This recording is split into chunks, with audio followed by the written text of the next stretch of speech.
एक दिन अंतरिक्ष में उड़ रहे एक बड़े स्पेस क्राफ्ट के अंदर एक मशीन अपने आप एक्टिवेट होती है। वह एक सोए हुए इंसान को जगाने के लिए एक स्लीपिंग पॉड खोलती हैं। उस इंसान का नाम है रेलैंड। वह गहरी मेडिकल कोमा में था। जैसे ही वह बाहर आता है उसका शरीर कमज़ोर होता है और दिमाग बिल्कुल खाली। उसे कुछ भी याद नहीं होता। एक एआई सिस्टम जिसका नाम मैरी है उससे कुछ सवाल पूछती हैं ताकि पता चल सके कि उसकी हालत कैसी है। लेकिन रेलैंड कुछ भी ठीक से जवाब नहीं दे पाता क्योंकि उसे अपनी पहचान तक याद नहीं है। वह बहुत घबरा जाता है। डर के मारे वह उस मशीन से खुद को छुड़ाता है और भागने लगता है। वह पूरे जहाज में इधर उधर दौड़ता है इस उम्मीद में कि कोई इंसान मिल जाए। लेकिन जब उसे आखिरकार एक इंसान दिखता है तो वह देखकर डर जाता है क्योंकि वह इंसान मर चुका होता है। अब रेलैंड और ज़्यादा डर जाता है। उसे समझ नहीं आता कि वह कहाँ है, क्या हो रहा है और बाकी सब लोग कहाँ हैं। वह धीरे धीरे जहाज में घूमता रहता है, हर जगह तलाश करता है लेकिन हर जगह सिर्फ सन्नाटा होता है। फिर वह एक बड़ी खिड़की के पास पहुंचता है और जैसे ही बाहर दिखता है उसकी सांसें रुक जाती हैं। उसे पता चलता है कि वह अंतरिक्ष में है। चारों तरफ सिर्फ अंधेरा और तारे हैं। अब उसे थोड़ा थोड़ा एहसास होने लगता है कि वह कोई आम इंसान नहीं है। उसे जहाज की मशीनों को देखकर लगता है कि वह उन्हें पहचानता है। इसका मतलब है कि वह एक साइंटिस्ट है।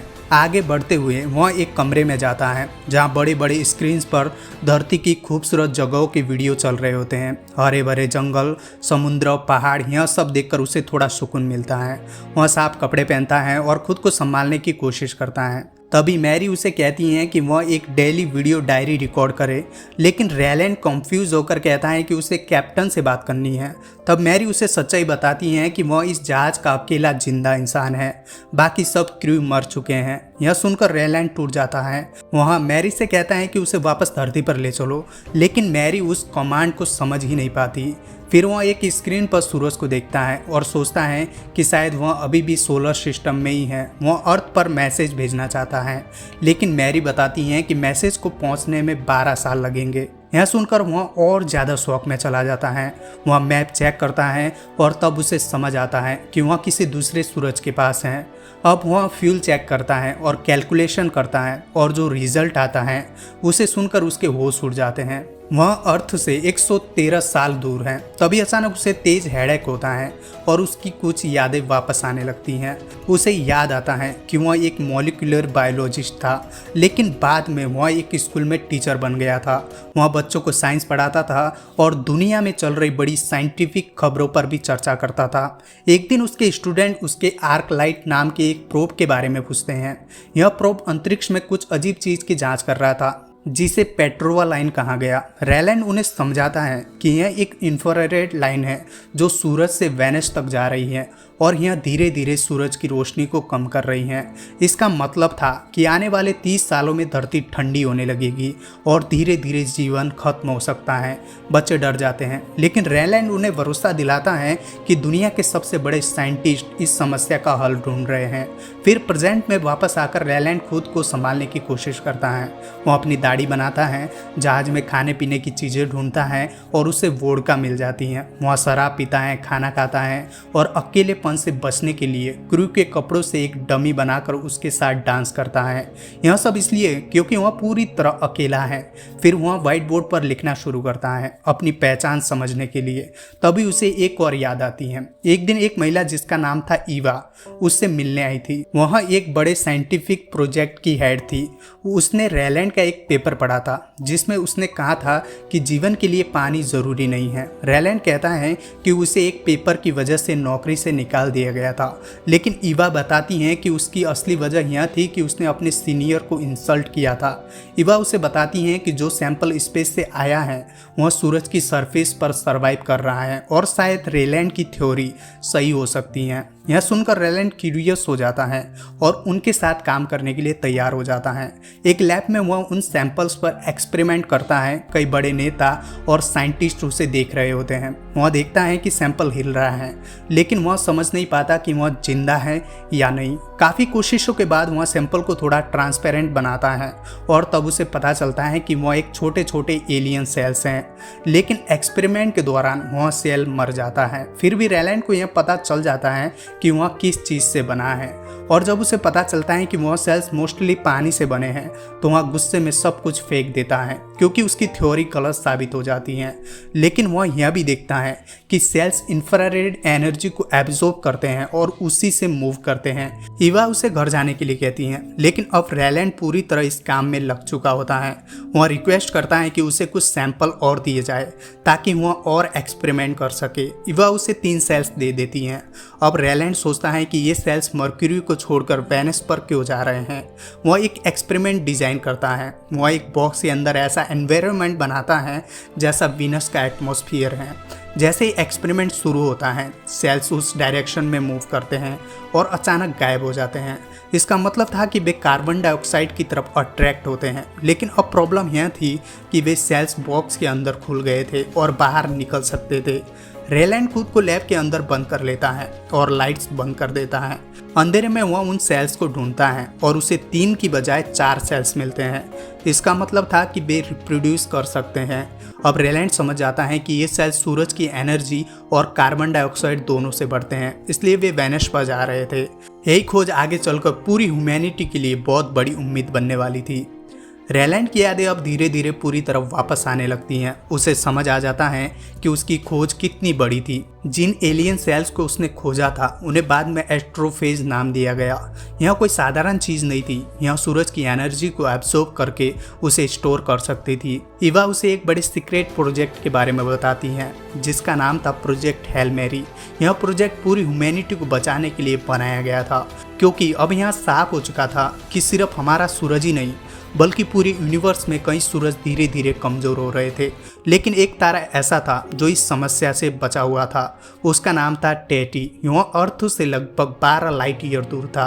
किसी को नहीं पता था कि वह क्यों सेफ है। यही वजह थी कि साइंटिस्ट ने प्लान बनाया कि एक स्पेसक्राफ्ट भेजा जाए जो टेटी तक पहुंचे और वहां जाकर पता लगाए कि आखिर वह तारा क्यों बचा हुआ है। लेकिन यह मिशन बहुत खतरनाक था, क्योंकि यह एक वन वे ट्रिप थी। इसका मतलब था कि जो भी एस्ट्रोनॉट इस मिशन पर जाएगा वह कभी वापस नहीं आएगा। एस्ट्रोफेज को फ्यूल के रूप में इस्तेमाल किया जाना था, क्योंकि यह बहुत पावरफुल एनर्जी सोर्स था। लेकिन इतना ज़्यादा एस्ट्रोफेज बनाना भी खतरनाक था। यह किसी भी समय एक्सप्लोजन कर सकता था। इसलिए पूरा प्रोडक्शन समुद्र के बीच एक सुरक्षित जगह पर किया जा रहा था।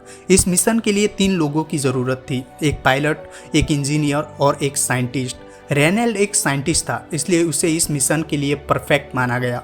लेकिन जब उसे सच्चाई पता चली कि यह मिशन सुसाइड मिशन है तो वह डर गया। उसने साफ मना कर दिया कि वह इस मिशन पर नहीं जाएगा। ईवा ने उसे समझाने की बहुत कोशिश की, लेकिन रैलैंड नहीं माना। आखिरकार ईवा ने एक कठोर फैसला लिया। उसने रैलैंड को जबरदस्ती इस मिशन पर भेज दिया। उसे बेहोश करके स्पेसक्राफ्ट में डाल दिया गया। अब प्रेजेंट में वापस आकर रैलैंड यह सब याद करता है और उसे गिल्टी महसूस होता है कि वह इस मिशन के लिए तैयार नहीं था। लेकिन अब वह अकेला बचा हुआ इंसान है और उसे ही यह मिशन पूरा करना है। वह अपने क्रू के डेड बॉडीज को रिस्पेक्ट के साथ स्पेस में छोड़ता है और उनसे वादा करता है कि वह उनका मिशन पूरा करेगा। कुछ समय बाद उसका स्पेसक्राफ्ट टैटी के पास पहुंच जाता है। जैसे ही वो उस तारे के ऑर्बिट में एंटर करता है, जहाज़ की ग्रेविटी खत्म हो जाती है और वह हवा में तैरने लगता है। जब वह बाहर देखता है तो उसे शौक लगता है, क्योंकि वहाँ भी पेट्रोल लाइन मौजूद होती हैं। लेकिन टैटी का सूरज फिर भी ठीक है, यानी कुछ तो अलग है यहाँ। तभी उसे एक और स्पेसक्राफ्ट दिखाई देता है। रैलैंड घबरा जाता है और अपने जहाज को दूर ले जाने की कोशिश करता है, लेकिन वह दूसरा स्पेसक्राफ्ट बार बार उसका पीछा करता है। फिर वह दूसरा जहाज एक ऑब्जेक्ट उसकी तरफ भेजता है। रैलैंड डर जाता है कहीं यहाँ कोई हमला तो नहीं, इसलिए वह उसे इग्नोर करता है। लेकिन जब वही ऑब्जेक्ट धीरे धीरे फिर उसकी तरफ आता है तो वह स्पेस वॉक करके उसे पकड़ने का फैसला करता है। बहुत स्ट्रगल के बाद वह उस ऑब्जेक्ट को पकड़कर वापस जहाज में ले आता है। जब वह उसे खोलने की कोशिश करता है तो स्कैन बताता है कि वह xenon गैस है, जो कि इम्पॉसिबल लगता है। फिर उसे याद आता है कि जहाज में सेंट्रीफ्यूगल सिस्टम है जिसे आर्टिफिशियल ग्रेविटी बनाई जा सकती है। जैसे वह ग्रेविटी एक्टिवेट करता है वह ऑब्जेक्ट फाइनली खुल जाता है। अंदर उसे एक अजीब सा स्ट्रक्चर मिलता है जिसमें रॉड्स और स्फेयर्स होते हैं। थोड़ी देर में रेलैंड समझ जाता है कि यह एक मैप है जो एलियन उसे दिखा रहा है कि वह कहाँ से आया है। रेलैंड भी उसी तरह अर्थ का लोकेशन मार्क करता है और वापस भेज देता है। कुछ समय बाद एलियन फिर एक ऑब्जेक्ट भेजता है जो टनल जैसा होता है। रेलैंड समझ आता है कि एलियन कम्युनिकेशन करना चाहता है। दोनों स्पेसक्राफ्ट एक टनल के जरिए जुड़ जाते हैं। रेलैंड सूट पहनकर धीरे धीरे उस टनल से गुजरता है और एलियन के जहाज तक पहुंचता है। वह एक ग्लास विंडो के सामने खड़ा होता है और तभी उसे अंदर कुछ हिलता हुआ दिखाई देता है। वह डर जाता है लेकिन फिर हिम्मत करके वापस देखता है। इस बार वह साफ देख पाता है कि एक अजीब सा क्रिएचर जो किसी पत्थर जैसा दिखता है। वह एलियन अपने हाथ से सिग्नल देता है और कुछ टॉयज दिखाता है जिससे वह कम्युनिकेट करने की कोशिश करता है। रेलैंड भी जेस्चर से जवाब देता है। धीरे धीरे एक दूसरे की बॉडी लैंग्वेज समझने लगते हैं। एलियन उसे एक कॉलर देता है और इशारा करता है कि वह अपना हेलमेट उतार दे। पहले तो रेलैंड डरता है लेकिन फिर समझता है कि टनल में ऑक्सीजन है। वह धीरे धीरे हेलमेट उतारता है और पाता है कि वह सांस ले सकता है। अब दोनों के बीच कम्युनिकेशन और आसान हो जाता है। रेलैंड उस एलियन को एक नाम देता है रॉकी। रॉकी देखने में भले ही डरावना हो लेकिन उसका बिहेवियर फ्रेंडली होता है। रेलैंड समझता है कि रॉकी ब्लाइंड है। वह इको लोकेशन से चीज़ों को समझता है, इसलिए रेलैंड उसे नंबर और लैंग्वेज सिखाने के लिए नए तरीके अपनाता है। वह एक क्लॉक मॉडिफाई करता है ताकि नंबर्स बाहर निकले और रॉकी उन्हें फील कर सके। धीरे धीरे रॉकी सीखने लगता है और खुश होकर डांस करता है। रेलैंड उसका वॉइस रिकॉर्ड करता है और एक ट्रांसलेटर बनाना शुरू करता है। घंटों की मेहनत के बाद दोनों बेसिक लैंग्वेज में बात करने लगते हैं। जब रेलैंड उसे एस्ट्रोफेज दिखाता है तो रॉकी तुरंत समझ जाता है और कहता है कि यह बहुत डेंजरस है। तब रेलैंड को पता चलता है कि रॉकी भी उसी मिशन पर है अपने प्लेनेट को बचाने के लिए। रॉकी बताता है कि उसका भी पूरा क्रू मर चुका है और वहाँ भी अकेला बचा है। अब दोनों को एहसास होता है कि वे अकेले नहीं हैं। दोनों डिसाइड करते हैं कि वे मिलकर अपने अपने स्टार्स को बचाएंगे। धीरे धीरे उनकी फ्रेंडशिप गहरी होती जाती है। वे एक दूसरे को अपनी अपनी दुनिया के बारे में बताते हैं, साथ में काम करते हैं और एक दूसरे का सहारा बन जाते हैं।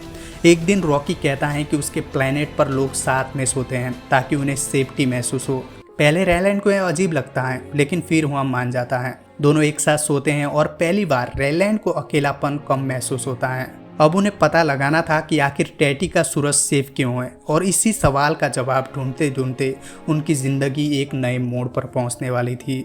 अब रेलैंड और रॉकी पूरी तरह एक टीम बन चुके होते हैं। दोनों का मकसद एक ही है, अपने अपने सूरज को बचाना। लेकिन इसके लिए उन्हें यह समझना ज़रूरी था कि आखिर टैटी का सूरज सुरक्षित क्यों है। दोनों मिलकर डाटा एनालाइज करते हैं और डिसाइड करते हैं कि उन्हें पास के एक ग्रह पर जाना होगा।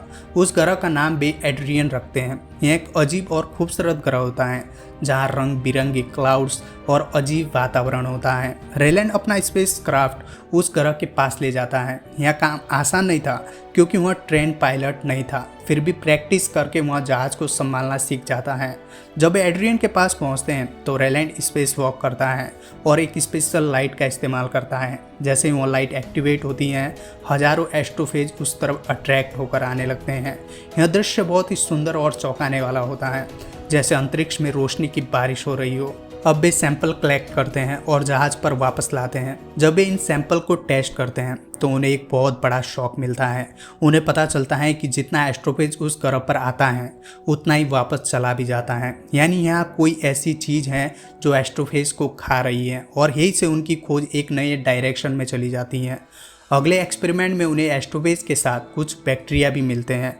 अब रॉकी समझ जाता है कि यही वो असली कारण है। एडन पर मौजूद ये छोटे जीव एस्ट्रोफेज को खा जाते हैं, इसलिए वह यहाँ कंट्रोल में रहता है और सूरज को नुकसान नहीं पहुँचाता। रेलैंड इस बैक्टीरिया का नाम रखता है टोमोइबिया। अब उनके पास सॉल्यूशन था। अगर वे इस बैक्टीरिया को अपने अपने प्लैनेट पर ले जाए तो एस्ट्रोफेज को कंट्रोल किया जा सकता है और सूरज को बचाया जा सकता है। लेकिन प्रॉब्लम यह थी कि यह बैक्टीरिया एड्रियन के पास इन्वायरमेंट में ही सर्वाइव करता था। इसलिए रेलैंड एक्सपेरिमेंट करता है और उसे मॉडिफाई करने की कोशिश करता है ताकि वह वीनस जैसे एनवायरनमेंट में भी सर्वाइव कर सके। दिन रात मेहनत के बाद वह आखिरकार सफल हो जाता है। अब उनके पास वहाँ बैक्टीरिया हैं जो अर्थ और रॉकी के प्लैनेट दोनों को बचा सकता है। लेकिन तभी एक बहुत बड़ी समस्या आ जाती है। जब रेलैंड अपने जहाज की जांच करता है तो उसे पता चलता है कि टोमेबिया ने जेनोनाइट कंटेनर को तोड़ दिया है। इसका मतलब था कि वहाँ बैक्टीरिया बाहर फैल सकता है। रेलैंड तुरंत उसे कंट्रोल करता है और एक सुरक्षित कंटेनर में डालता है। लेकिन अब उसे एक और बात समझ आती है, रॉकी का पूरा जहाज जेनोनाइट से बना हुआ है। अगर टोमेबिया वहाँ पहुँच गया तो वहाँ एस्ट्रोफेज को खा जाएगा और रॉकी का जहाज फ्यूल के बिना रह जाएगा, यानी रॉकी हमेशा के लिए अंतरिक्ष में फंस जाएगा। अब रेलैंड के सामने सबसे बड़ा फैसला था। वह कैलकुलेशन करता है, अगर वह अर्थ वापस चाहता है तो वह ह्यूमैनिटी को बचा सकता है, लेकिन रॉकी मर जाएगा। और अगर वह रॉकी को बचाने चाहता है तो वह खुद कभी अर्थ नहीं लौट पाएगा। यह एक बहुत बड़ा मुश्किल फैसला था, लेकिन रेलैंड एक सच्चा दोस्त बन चुका था। वह डिसाइड करता है कि वह रॉकी को नहीं छोड़ेगा। वह अपने सारे रिसर्च डाटा और बैक्टीरिया को छोटे प्रोब्स में डालकर अर्थ की तरफ भेज देता है ताकि वहाँ के लोग सॉल्यूशन पर काम कर सके। और फिर वह अपना स्पेसक्राफ्ट रॉकी की तरफ मोड़ देता है। कुछ दिनों बाद वह रॉकी के जहाज तक पहुंचता है। वह स्पेस वॉक करके उसके जहाज पर जाता है और जोर जोर से दरवाज़ा नॉक करता है। जब रॉकी उसे देखता है तो वह हैरान रह जाता है। रेलैंड उसे बचाने आया था। दोनों फिर से मिलते हैं और उनकी दोस्ती और मजबूत हो जाती है। समय बीतता है। कई साल बाद अर्थ पर रेलैंड द्वारा भेजे गए प्रॉप्स पहुँचते हैं। इवा और बाकी साइंटिस्ट उन डाटा को देखते हैं और रॉकी को देखकर हैरान रह जाते हैं। अब उनके पास सॉल्यूशन था और वे धीरे धीरे अर्थ को बचाने का काम शुरू करते हैं। दूसरी तरफ रॉकी का प्लैनेट पहले ही बच चुका होता है। रेलैंड अब वहीं रहता है। उसने एलियन लैंग्वेज सीख ली है और वह अब बिना ट्रांसलेटर के रॉकी से बात कर सकता है। वह अब एक टीचर बन जाता है और छोटे एलियन बच्चों को पढ़ाता है। उसकी ज़िंदगी पूरी तरह बदल चुकी होती है। एक दिन रॉकी उसे बताता है कि साइंटिस्ट ने एक नया स्पेसक्राफ्ट बना लिया है जिससे वो अर्थ वापस जा सकता है। अब रेलैंड के पास मौका था अपने घर वापस जाने का, लेकिन वह सोचता है अर्थ अब सेफ है, लोग बच जाएंगे और यहाँ रॉकी के साथ उसने एक नई ज़िंदगी बना ली है। आखिरकार वह फैसला करता है वह अर्थ वापस नहीं जाएगा, वह यहीं रहेगा अपने दोस्त के साथ और नई पीढ़ी को सिखाएगा। एक इंसान जो अकेलेपन से डर रहा था वह अब किसी और दुनिया में किसी और स्पीसीज के साथ एक नई जिंदगी जी रहा था। और यही इस कहानी की सबसे खूबसूरत बात है। कभी कभी असली घर वो नहीं होता जहाँ हम पैदा होते हैं, बल्कि वो होता है जहाँ हमें अपना कोई मिल जाता है।